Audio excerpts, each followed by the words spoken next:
नमस्कार दोस्तों, बहुत बहुत स्वागत है एक और नए वीडियो में। जैसे कि आप टाइटल से ही समझ गए होंगे कि हम जो है बात करने वाले हैं जो मुंबई में जो हेयर ट्रांसप्लांटेशन के दौरान जो डेथ हुई है उसके बारे में। 43 ईयर ओल्ड के यंग, जी हाँ 43 ईयर ओल्ड बहुत ही यंग एज होती है। ये इसमें इसलिए बोल रहा हूँ क्योंकि कुछ लोग बोल रहे हैं कि भाई बहुत लंबे समय तक जो है इनकी सर्जरी चली, इसीलिए हो सकता है इनकी डेथ हुई हो। 43 ईयर ओल्ड जो है कुछ ज़्यादा एज नहीं होती है, 60-70 प्लस के लोग जो है हेयर ट्रांसप्लांट करवा रहे हैं। तो 43 ईयर ओल्ड के जो है एक बिजनेसमैन की डेथ हो चुकी है हेयर ट्रांसप्लांटेशन के दौरान। मुझे पता है मैं वीडियो थोड़ा सा लेट ला रहा हूँ बिकॉज मुझे थोड़ा सा इसके ऊपर मुझे फोकस करना था, इस टॉपिक के ऊपर। एक्चुअल में हुआ क्या है, सिचुएशन क्या है। कुछ लोगों ने वीडियोस लाए हैं, मैं देख रहा था, ऑल पॉजिटिव इंटेंशन के साथ ही लाए हैं सभी वीडियोस, बट टॉपिक को कवर ही नहीं किया। वही घिसी पिटी एक ही लाइन लोग बोल रहे हैं। एक दो लोग थोड़ा बहुत चीज़ों को टॉपिक्स पे रख पाए, बाकी पूरा घिसी पिटी वही बात है बोल रहे हैं जो अभी तक बोलते आ रहे थे। क्लिनिक सही चूज करो, पैसों के चक्कर में कम क्लिनिक मत चूज करो। ये केस एक्सेप्शन का भी एक्सेप्शन है। आप लोग अगर गौर करें, आमतौर पे हम क्या सोचते हैं कि कम पैसे के चक्कर में हम कोई गलत क्लिनिक ना चूज कर लें, है ना। हम यही सोचते हैं, हम गलती से किसी टेक्नीशियन के हाथों जो है अपना हेयर ट्रांसप्लांट ना करवा बैठे, है ना, अनएक्सपीरियंस डॉक्टर के पास ना चले जाएं, यही हम सोचते हैं। और ये सब करेंगे तो हमारा जो है हो सकता है हेयर ट्रांसप्लांट खराब हो या जान भी जा सकती है, इन्फेक्शन हो सकता है, बहुत सारे कॉम्प्लिकेशंस हमको आ सकते हैं। इसका एग्जाम्पल है जो कि चेन्नई में जो केस हुआ था, आज से 2016 का केस है, I think so, if I am not wrong. 2016 में वो केस हुआ था जिसमें वो चेन्नई का बंदा जो एक्सपायर हुआ था, उसकी डेथ के बाद पता चला कि वो जो क्लिनिक था वो ऑथराइज्ड ही नहीं था हेयर ट्रांसप्लांट करने के लिए। वो एक सैलून के लिए बस रजिस्टर्ड था, पर वहाँ पे इलीगल तरीके से हेयर ट्रांसप्लांट किया जा रहा था। ठीक है, हमको समझ में आता है कि चलो यहाँ पे जो है गलत काम हो रहा था, डॉक्टर सही नहीं था, इसीलिए वो डेथ हो गई, चलो ठीक है, हम अपने आप को सेटिस्फाई कर पाते हैं। फिर एक केस आता है पाकिस्तानी एक्टर का, जो था वो सर के ऊपर पूरा खुल गया था। उनके केस में भी यही हुआ था कि उनकी मेडिकल हिस्ट्री जो है नहीं ली गई थी, तो उनको इन्फेक्शन हो गया। और दोस्त ने ऐसे ही, उनके दोस्त ने बोला मैं कर देता हूँ यार, तू चिंता मत कर। मैं वो प्रैक्टिस के रूप में उन्होंने उनका हेयर ट्रांसप्लांट कर दिया, फिर वो घाव हो गया उनको। ये भी हम समझ सकते हैं कि भाई मेडिकल हिस्ट्री नहीं ली गई, डॉक्टर्स बहुत ज़्यादा एक्सपीरियंस नहीं था और ऐसे ही कर दिया तो हो गई भाई, हो गई, चलो हम अपने आप को समझा सकते हैं। उसके बाद जो है हैदराबाद का जो एक और केस था जिसमें जो है आंख चली गई एक बंदे की सूजन के कारण। उस केस में भी जो डॉक्टर्स की टीम थी उन्होंने यही पाया कि नेग्लिजेंसी के कारण उनको इन्फेक्शन हुआ, नेग्लिजेंसी डॉक्टर की। इसमें भी हम समझ सकते हैं चलो डॉक्टर का दोष है, ठीक है। लेकिन ये केस अपवादों का अपवाद है यार, अपवादों का अपवाद। क्यों? क्योंकि जो हम सोचते हैं कि कम पैसे वाले क्लिनिक मत जाओ, यहां पे this guy 43 old year man ये जाते हैं ऐसे क्लिनिक में जो ही is ready to pay 5 lakh rupees, मतलब ही इज अ रिच गाय। वो अपने हेयर ट्रांसप्लांटेशन के लिए 5 लाख रुपए पे करने के लिए रेडी थे। और जो डॉक्टर थे वो भी स्किल्ड डॉक्टर थे, मैंने उनका पूरा प्रोफाइल पढ़ा है। वो डॉक्टर ऐसे वैसे डॉक्टर नहीं थे, ही इज अ डर्मेटोलॉजिस्ट और वो स्किल्ड है, एक्सपीरियंस डॉक्टर थे।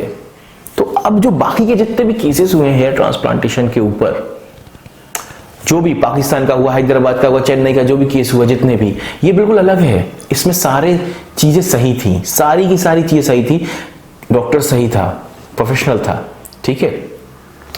उसके बाद कम बजट वाला क्लिनिक नहीं था, 5 लाख रुपए ही is ready to pay, 5 lakh rupees. ये और बात है कि 9,000 प्लस ग्राफ्ट कहां से इनको लगते।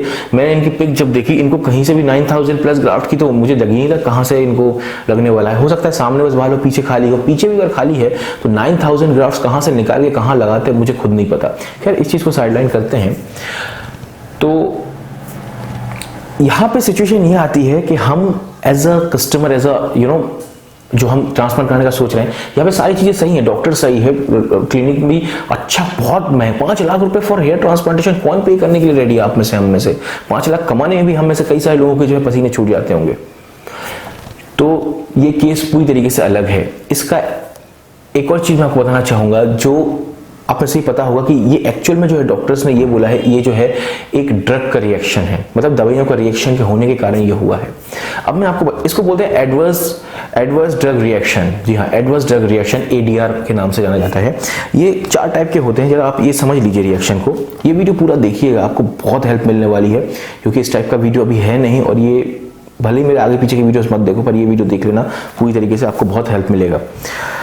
तो 4 टाइप के जो है आपके एडीआर होते हैं, एडवर्स ड्रग रिएक्शन। एक होता है माइनर एडीआर। माइनर एडीआर होता है जिसमें जो है एंटीडोट्स दे के ही, थेरेपी वगैरह की जरूरत नहीं पड़ती, थोड़ा बहुत एंटीडोट्स दे दो तो वो सही हो जाता है। उसके बाद होता है मॉडरेट एडीआर, जिसमें आपको 1-2 दिन के लिए जो है एडवर्स ड्रग रिएक्शन के तहत जो है ये हॉस्पिटलाइज करना पड़ता है, उसके बाद थोड़ा बहुत ट्रीटमेंट लेके आप वापस आ सकते हो, ठीक हो जाता है। तीसरा होता है severe ADR, adverse drug reaction, जिसमें आपको आईसीयू में वेंटिलेशन, इन सब चीज़ों की जरूरत पड़ सकती है। ये एक क्लोज टू एक्सट्रीम ड्रग का रिएक्शन होता है। चौथा होता है लीथल एडीआर, मीन्स ये 4th स्टेज है जिसमें डायरेक्ट डेथ होती है, और ये सिमिलर टू वही है lethal ADR, adverse drug reaction. ये जो केस हुआ है मुंबई का, जितना भी सोर्स से मुझे पता चला है कि ये ड्रग का ही रिएक्शन है, और ये 50 घंटे करीब 2 दिन के बाद हुआ है, तो ये पूरी तरीके से ड्रग का रिएक्शन है। 2 दिन बाद तो सूजन भी कई लोगों की कम हो जाती है। तो जितने फैक्ट्स हैं अभी तक मौजूद हैं, उसमें डॉक्टर्स की कोई गलती नहीं है, डॉक्टर की गलती नहीं है अभी तक में। डॉक्टर एक्सपीरियंस थे, ठीक है।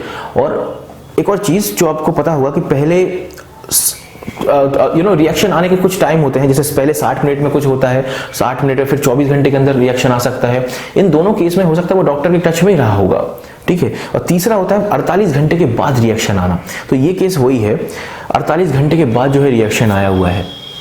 अब मैं थोड़ा सा आपको जो है इनकी साइकोलॉजी बताता हूं। जो 43 ईयर के ओल्ड बिजनेसमैन थे, सिचुएशन ये है कि आप अगर गौर करेंगे, इनकी जो बताया गया है कि ये जो है किसी को नहीं बताया कि ये हेयर ट्रांसप्लांटेशन के लिए जा रहे हैं। इन्होंने सिर्फ अपने ड्राइवर को बताया। ड्राइवर कौन? जो इनके कंट्रोल में रहने वाला बंदा है, और उनको ही बोला किसी को बताना मत, ठीक है। इस टाइप का जो उनके कंट्रोल में रहे, उनको बस बताया कि भाई हाँ मैं जा रहा हूँ हेयर ट्रांसप्लांट कराने, और किसी को हेयर ट्रांसप्लांटेशन कराने जा रहा हूँ बताया नहीं, ठीक है। मे भी जो माहौल है कि गया मैं आ गया, करा के आ गया, कोई दिक्कत नहीं है, बिल्कुल नॉर्मल हो गया हूँ, पेन भी नहीं होता है, यही माहौल है हेयर ट्रांसप्लांटेशन का। तो उनको भी लगा होगा कि हाँ, और उनके डॉक्टर्स ने भी उनको कॉन्फिडेंस दिया होगा कि हाँ कोई दिक्कत नहीं, आ जाइए। तो इन्होंने किसी को नहीं बताया। मीन्स ये कहीं ना कहीं अपने हेयर ट्रांसप्लांटेशन के बारे में जो है इस चीज़ को छुपा के रखना चाहते थे। अब 2 दिन के बाद, मुझे नहीं लगता कि 2 दिन के बाद इनको जो है प्रॉब्लम्स हुई होंगी। ये एक्चुअल में 2 दिन पहले से इनको प्रॉब्लम होना शुरू हो गया होगा। मैं आपको बता देना चाहूंगा कि हेयर ट्रांसप्लांटेशन के बाद किस किस टाइप की आपको प्रॉब्लम्स आ सकती है, वो मैं थोड़ा सा आपको बता दूं, ताकि आप वो चीज समझ लें कि अगर आपको होए तो आपको तुरंत डॉक्टर को कांटेक्ट करना है, किसी भी डॉक्टर से, ठीक है। पहला वो सिम्टम्स समझ लो कि स्किन में लाल लाल झटके पड़ना, या स्किन रैशेस होना, खुजली होना बहुत ज्यादा, ठीक है। होंठों पे सूजन आ जाना, होंठ सूजना, ठीक है। जीभ फूलना, आपको लगता है जीभ आपकी फूल रही है, या आपको लगता है आपका कंठ जो है फूल रहा है। इस केस में बिल्कुल सेम यही हुआ था। इनका थ्रोट जो है, ये थ्रोट जो है फूलना शुरू कर दिया था, ठीक है। या सांस लेने में दिक्कत हो रही है, सांस लेने में दिक्कत हो रही है, सांस लेते हुए सीटी की आवाज आ रही है बहुत ज्यादा, ठीक है। चक्कर आ रहे हैं, आप बेहोश हो रहे हैं, बेहोश हो गए 1-2 बार, ठीक है। पेट में बहुत जोर से दर्द हो रहा है, आपको उल्टी हो रही, डायरिया हो रहा है। हेयर ट्रांसप्लांटेशन के 2-4 दिन के अंदर अगर आपको इस टाइप की कोई भी चीज आपको लगे कि हाँ होना शुरू हुआ है, डॉक्टर के टच में रहिए। जिस भी क्लिनिक से आप हेयर ट्रांसप्लांट करा रहे हैं, वो डॉक्टर से बात कीजिए, और अगर वो डॉक्टर आपको ना मिले तो घर में बैठ के मत रहिए, अपने आसपास के डॉक्टर के पास जाइए, क्योंकि हो सकता है ये जो है आपको उसकी दवाइयों का जो है, उनकी जो एंटीबायोटिक्स का जो है, हो सकता है रिएक्शन हो रहा हो, ठीक है। जैसे कि मैंने आपको बताया, ये 4 स्टेजेस रहती हैं: minor ADR, moderate ADR, severe ADR और लीथल एडीआर। अगर आप माइनर एडीआर में या मॉडरेट एडीआर में ही उस चीज को पकड़ लेते हैं शुरुआत में, इजीली आप वापस आ सकते हैं। सीवियर एडीआर में आपको आईसीयू तक जाना पड़ेगा, और उसके बाद लास्ट स्टेज है लीथल एडीआर। इसमें हो सकता है आपकी, भगवान न करे, डेथ भी हो सकती है, ठीक है। तो वापस आते हैं टॉपिक पे। दिस 43 ईयर ओल्ड बिजनेसमैन, वो बताना नहीं चाहते थे किसी को कि उनका हेयर ट्रांसप्लांट हुआ, जो भी घर में बता के नहीं आए थे, किसी को बता के नहीं आए थे, ठीक है। तो जब इनको रिएक्शन होना शुरू हुआ होगा, उनको लगा होगा नॉर्मल है, या फिर जो भी हो, ये मेरा पूरा खुद का अजम्पशन है, मैं अपना ओपिनियन थोप नहीं रहा हूँ। एक हेल्दी डिबेट का ऑप्शन पूरी तरीके से कमेंट सेक्शन में ओपन है। तो उन्होंने किसी को बताया नहीं है, उनको रिएक्शन होना शुरू हुआ होगा, लेकिन जब बहुत ज्यादा हो गया, सहन नहीं हो रहा, तब उन्होंने बताया होगा, है ना। उस स्टेज पे लोगों को, आसपास के लोगों ने बताया होगा, तब जाके उनको हॉस्पिटलाइज किया गया। एक और चीज मैं बताना चाहूंगा, हॉस्पिटलाइज जहां पे किया गया, वो हॉस्पिटल भी बहुत फाड़ू है, वो बहुत पॉश हॉस्पिटल है जहां पे उनको रखा गया है। मतलब this guy got best of the best treatment, still he dies. This guy got best of the best treatment, he is ready to pay 5 lakh rupees. 5 lakh रुपए अपने हेयर ट्रांसप्लांटेशन के लिए पे करने के लिए रेडी थे। डॉक्टर भी एक्सपीरियंस थे, जहां तक मुझे उनका प्रोफाइल देख के मुझे पता चला है, और बाकी डॉक्टर से मैंने जो पूछा है कि डॉक्टर एक्सपीरियंस थे, स्किल्ड थे, ठीक है। और तीसरी चीज जो है, जो उनको बाद में जो है आफ्टर थेरेपी जो ट्रीटमेंट मिला है रिएक्शन होने के बाद, बेस्ट ऑफ द बेस्ट मिला है तुरंत, बहुत पॉश हॉस्पिटल से मिला है, स्टिल ही डाइड, उनकी डेथ हो गई है। तो ओवरऑल कंक्लूजन ये है कि जब उनको रिएक्शन होना शुरू हुआ, उन्होंने डॉक्टर के टच में नहीं रहे, उन्होंने चीज़ों को मे बी लाइटली लिया, जो मुझे लग रहा है और जो मैंने पूछा है डॉक्टर्स से। ये अपना ओपिनियन बस नहीं है, मैं 3-4 डॉक्टर्स से मैं पूछ के वीडियो बना रहा हूँ। तो उन्होंने जो है अपना जब उनको लग रहा है कि उनको कुछ दाने निकल रहे होंगे या फिर जीभ फूलना या होंठ फूलना उनको महसूस हो रहा है, तो उस टाइम पे ही उनको जो है अपने डॉक्टर से बात करनी चाहिए थी या ट्रीटमेंट लेना चाहिए था। तो वो इनिशियल स्टेज पे ही वो रुक सकता था। एक और चीज़ मैं आपको बताना चाहूँगा, एक और चीज़ इंपॉर्टेंट चीज़ जो मैंने आपको बताया ना, सिम्टम्स, जो अभी सिम्टम्स बताएं, थोड़ा सा बैकवर्ड करके आप देख लेना, रिवर्स करके। कुछ दवाइयाँ डॉक्टर्स देते हैं आपको खाली पेट खाने के लिए, कुछ दवाइयाँ आपको देते हैं खाना खाने के बाद खाने के लिए। इसका साइंस आप समझ लीजिए। जो दवाइयाँ खाली पेट आपको खाने के लिए देते हैं, वो एक्चुअल में वो इसलिए देते हैं ताकि उसको जल्दी डिसॉल्व होके आपको रिएक्ट करे आपके बॉडी को। जो भी खाली पेट आप खाते हो तो जल्दी आपको डिसॉल्व होके आप जिस भी चीज़ के लिए वो दवाई है वो काम करना शुरू कर देगी अपना, ठीक है। आमतौर पे ये ज़्यादा हार्ड दवाइयाँ नहीं होती हैं खाली पेट जो भी दी जाती है, और जो खाना खाने के बाद दी जाती है वो स्ट्रॉन्ग चांसेस है कि वो बहुत हार्ड दवाइयाँ होती हैं, ठीक है। और वो जैसे आपका खाना गले डाइजेस्ट होगा, वैसे वैसे धीरे धीरे वो गोलियाँ भी, वो दवाइयाँ भी जो है डाइजेस्ट होंगी, ये साइंस है। अब कुछ लोग क्या करते हैं, दवाइयों को जो है ना अपने हिसाब से लेना शुरू कर देते हैं। बोला है खाना खाने के बाद खाने के लिए, वो पहले ही से खा लिया एक दवाई, है ना, वो खाली पहले से दवाई। अब मान के चलो जो दवाई जो है खाना खाने से पहले, खाना खाने के बाद खानी थी, वो खाना खाने के पहले खाया, ठीक है ना, और उसका ही रिएक्शन हो रहा है, उसका ही जो बॉडी को रिएक्शन होना है, तो वो दवाई जो है आपको टाइम नहीं देगा, वो जल्दी रिएक्शन होगा उसका। आप समझने की कोशिश कीजिएगा, क्योंकि वो जल्दी बॉडी में घुलेगा और बहुत तेजी उसका रिएक्शन शुरू होगा आपकी बॉडी में। ऑन द अदर हैंड, अगर आप खाना खाने के बाद वो दवाई खाते हैं तो धीरे धीरे उसका रिएक्शन आपको दिखेगा, आपको लगेगा हाँ यार कुछ प्रॉब्लम्स महसूस हो रही है, आपको टाइम मिल जाता है हॉस्पिटल जाने का, आपको रिएक्ट करने का टाइम मिल जाता है। अगर आप आप समझ रहे होंगे कि अगर आप खाली पेट वही दवाई खा रहे हो जिसका आपको रिएक्शन हो रहा है, तो वो मे बी बहुत जल्दी उसका रिएक्शन आएगा, आपको टाइम नहीं मिलेगा और तबीयत आपकी ज़्यादा बिगड़ सकती है उसमें। और हो सकता है जो दवाई आप खाना खाने के बाद ले रहे हो वो धीरे धीरे डिसॉल्व होगा, और उसके बाद जो है आपको टाइम मिलेगा कि हाँ भाई यार ये मेरे को प्रॉब्लम शुरू हो गई, कुछ लग रहा है, डॉक्टर से बात कर लो। तो इसीलिए डॉक्टर जिस तरीके से आपको प्रिस्क्राइब करते हैं उसके हिसाब से आपको चीज़ें लेनी है। अपने आप से जो है पोंगा पंडित या पोंगा डॉक्टर नहीं बनना है ना। तो ये साइंस है इन सब चीज़ों के पीछे। और आमतौर पे जो है एनाफिलेटिक शॉक जो ये बोला गया है इनको, ये 100 में से 0.25% जो है डेथ होती है इसमें, मतलब बहुत rare of the rare case में। कि आपको इन सब चीज़ों से घबराना चाहिए, डरना चाहिए? मैं आपको बता देना चाहूँगा, अगर आप किसी भी रोड पे गाड़ियाँ चल रही हैं तो 100% जीरो एक्सीडेंटल केस आप कभी भी नहीं कर सकते। कुछ ना कुछ एक्सीडेंट तो होते ही रहेंगे। फ्लाइट्स चल रही हैं, कभी ना कभी पूरे वर्ल्ड में कहीं ना कहीं छोटे मोटे फ्लाइट के क्रैशेस तो आपको दिखते ही रहेंगे। आप समझ रहे हैं? नॉर्मल डिलीवरी होना कितना इजी है, फिर भी हमारे साल में एक साल में हमारे देश में ही समझ लो कुछ ना कुछ केसेस आ जाते हैं कि नॉर्मल डिलीवरी करते हुए लेडीज की जान चली गई। ये एक प्रोबेबिलिटी फैक्टर रहता है कि 100% हम अपने कंट्रोल में कुछ भी, मानव इंसान 100% अपने कंट्रोल में कुछ भी नहीं रख सकता। Same case is with this. इतने सारे हेयर ट्रांसप्लांट हो रहे हैं, लाखों मतलब करोड़ों हेयर ट्रांसप्लांट हो रहे हैं पूरे वर्ल्ड में, ठीक है। बट इक्का दुक्का केस ये आज आए हैं, ये आगे भी आते रहेंगे। तो क्या आपको घबराना चाहिए? पर्टिकुलरली मैं तो अपना करवा चुका हूँ काफी हद तक, जरूरत पड़ी तो अगली बार भी कराऊंगा मैं। क्या आपको घबराना चाहिए? मुझे नहीं लगता कि आपको घबराना चाहिए। क्यों? सबसे पहले एक और चीज़ मैं बताना चाहूँगा कि ज़रूरी नहीं है कि आपको हेयर ट्रांसप्लांट कराना है। मेरे चैनल का बेस यही है कि मैंने कभी भी किसी को प्रेशराइज नहीं किया कि आप जाइए, आप अगली लगने लगे, अब जैसे हो मस्त रहो, लेकिन आपके पास पैसा है, टाइम है, आप हेल्दी हैं और आपको चाहिए है कि आपके पास डोनर एरिया है, आप करवाने जाओ, then you should go for it. It's a lovely thing. आपकी पर्सनालिटी चेंज होती है, सोशल इमेज अलग होती है, कॉन्फिडेंस आता है आपको, ठीक है। तो अगर आप मेंटली प्रिपेयर हैं कि करवाना है तो इसके पहले आपको अपनी मेडिकल हिस्ट्री जो है डॉक्टर्स को बताइए, पूरी तरीके से डॉक्टर को शेयर कीजिए कि आपको क्या क्या। मैंने तो अपने बारे में पूरी कुंडली खोल के रख दी पिछले 5 साल की, मुझे ये प्रॉब्लम्स था, मुझे एक टाइम पे हाइपरटेंशन की प्रॉब्लम थी बहुत ज़्यादा, जिसके कारण जो है मुझे कुछ प्रॉब्लम्स होती थी, वो तक मैंने शेयर किया अपने डॉक्टर्स के साथ, ठीक है। एक एक चीज़ शेयर करके उसके बाद में अपना जो है ट्रांसप्लांट कराने के लिए गया हुआ था। इसके साथ मैं एक और चीज़ बोलना चाहूँगा कि जो हेयर ट्रांसप्लांटेशन को जो है इतना इजी बना दिया गया है। कुछ मैंने देखा है, एक तो यूट्यूबर्स हैं जो ये बोलते हैं कि मेरे थ्रू जाइए कुछ नहीं होगा। मतलब मुझे पता नहीं ये यूट्यूबर्स जो हैं, कुछ लोग हैं किस तरीके से ऐसे बोल देते हैं कि मेरे थ्रू जाइए, ये बहुत बुरे फंसोगे।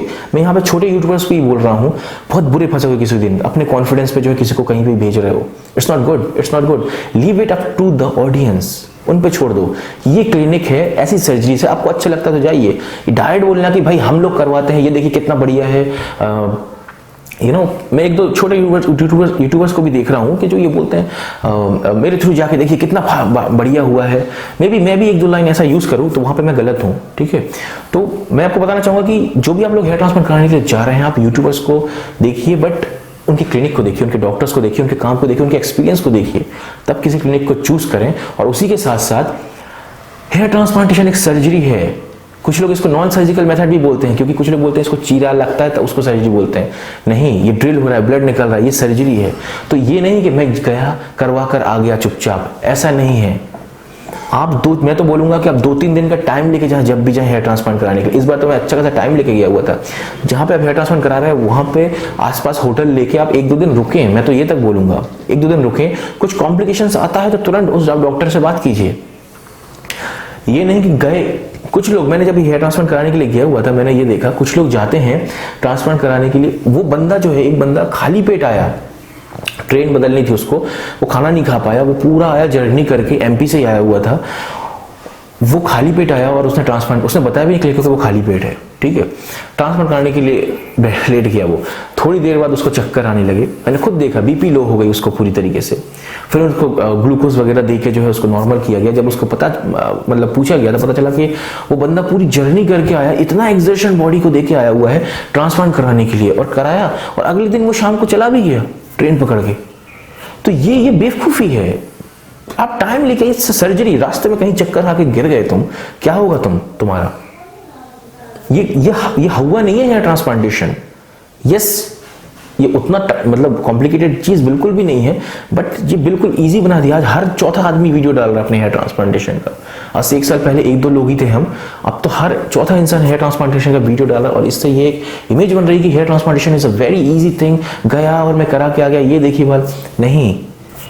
ये एक सर्जरी है, ये एक सर्जरी है, आपको टाइम देना है। मैं तो ये बोलूंगा भाई 2 दिन का कम से कम जो है आप टाइम लेके जाइए। ट्रांसप्लांट के बाद बोल रहा हूं मैं, जिस दिन आपकी सर्जरी कंप्लीट हो जाए उसके बाद भी 2 दिन आप उसी क्लिनिक के आसपास होटल लेके, मैंने यही किया था, होटल लेकर रहिए 2 दिन उसमें। और साथ में एक जन को लेके जाइए, साथ में एक जन को जरूर लेके जाइए, ताकि वो आपके ऊपर नजर रख सके, आपकी हेल्प कर सके। आपको किसी चीज की जरूरत तो कम से कम जाके ले आ सके। आपको कुछ चाहिए है तो आपको खुद जाना पड़ेगा, अगर आपको आपके साथ नहीं है तो एक बंदे को साथ में लेकर आइए, सबसे बेस्ट वही रहेगा। आपको तब कम से कम इमोशनल, एक फिजिकल सपोर्ट रहेगा। क्लिनिक वाले 24 घंटे आपके जो है ना निगरानी में नहीं रहेंगे। वो आपका जो साथ वाला बंदा होगा वो आपको निगरानी करेगा। इसीलिए हेयर ट्रांसप्लांटेशन एक बिल्कुल सेफ प्रोसीजर तो है, लेकिन आपको ये छोटे मोटे केस ऑल ओवर वर्ल्ड में दिखते ही रहेंगे। हम नहीं रोक सकते इस चीज को, क्योंकि इस केस में देखिए हर चीज नॉर्मल था। इसमें जो है पेशेंट जो है थोड़ा सा अपने कॉम्प्लिकेशंस को हो सकता है टाइम पे पहचान नहीं पाए हो या जो भी हो। इसमें ये है कि इनका बॉडी जो है इस चीज को एलर्जिक था, और ये एलर्जी जो है स्टार्टिंग स्टेज में पकड़ा जाता तो हो सकता है इनकी जान बचाई जा सकती थी। और ये कब पकड़ा जाता? जब ये सबको बता चुके होते कि हाँ मैं करवा के आया हूं, तो लोग इन पे ऑब्जर्वेशन रखते कि भाई क्या हो रहा है, नहीं हो रहा है। और एक और चीज, कुछ लोग तो अपने फैमिली में बिना बताए ट्रांसप्लांट कराने के लिए आ जाते हैं। मैंने अभी एक वीडियो बनाया हुआ आगे आपको दिखेगा, फैमिली में बताते तक नहीं है। It's not at all good, ये बिल्कुल भी, ये it's not at all good, ये बिल्कुल भी सही नहीं है, सेफ नहीं है, ठीक है ना। इस तरह तो कराओ मत यार, कहीं से भी हेयर ट्रांसप्लांट मत कराओ यार। एक और चीज मैं बताना चाहूंगा, मैं हेयर ट्रांसप्लांट तो मैंने बहुत बोल दिया है, बट ये पूरी हेयर ट्रांसप्लांटेशन पे लागू नहीं होता है।